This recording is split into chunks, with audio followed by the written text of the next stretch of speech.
శ్రీకాకుళం జిల్లా ఆమదాల వలస మున్సిపాలిటీ మెట్టెకి వలస మండలం వీధిలో నిర్వహించిన అఖండ నామ సంకీర్తన కార్యక్రమం సోమవారంతో ముగిసింది. ఈ మేరకు సోమవారం నాడు శ్రీకృష్ణుని తిరువీధి మహోత్సవ కార్యక్రమాన్ని వైభవంగా నిర్వహించారు. 40 ఏళ్ల తర్వాత పురుషోత్తం రిటైర్డ్ ఆర్టీసీ డ్రైవర్ దంపతులు 4 రోజుల పాటు నామ సంకీర్తన కార్యక్రమాన్ని నిర్వహిస్తూ అఖండ నామ సంకీర్తన కార్యక్రమాన్ని 3 రోజుల పాటు వైభవంగా జరిపారు.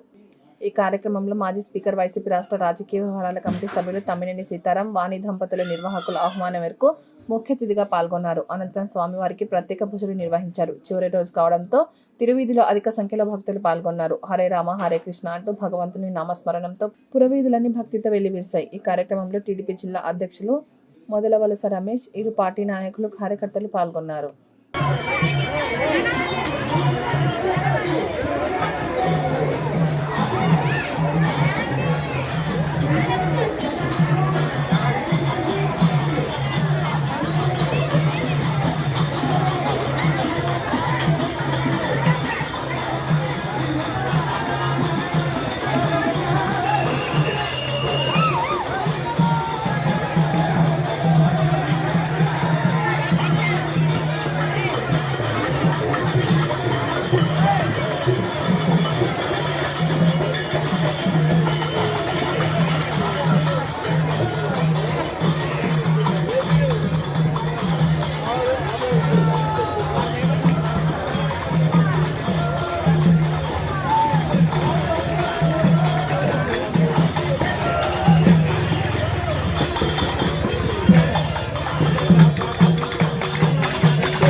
ఈ కార్యక్రమం నిర్వహించిన వీళ్ళ నాన్నగారు అండి, నాగన పురుషోత్తం గారు, ఇది నాగన పూర్వోత్తరి గారు చేశారు. ఇందువలన భక్తులకు, పట్టణ ప్రజలకు, పట్టణ నాయకులకు అందరికీ తెలియజేయగా మా వీధిలోనే 1982లోనే స్ట్రీట్ తొంభూరు గారి జరిపించారు మహాయజ్ఞాన్ని. దాని తర్వాత వాళ్ళ అల్లుడు నాగన పురుషోత్తం ఆర్టీసీ డ్రైవర్ గారు నడిపిస్తున్నారు. ఇంతటి మహాయజ్ఞాన్ని హరే రామ నామ సంకీర్తన జరుగుతుంది. గత 30 రోజులు బట్టి లక్ష్మీనారాయణ పురాణం జరుగుతుంది. భక్తులందరూ విచ్చేసి మా ఈ కార్యక్రమాన్ని ఎంతో సహకరించి సక్సెస్ చేశారు. కాబట్టి వీళ్ళందరికీ, అలాగే ప్రజలకి, పట్టణ ప్రజలకి, కమిటీ వారికి, చేసిన వాళ్ళందరికీ ధన్యవాదాలు చెప్తూ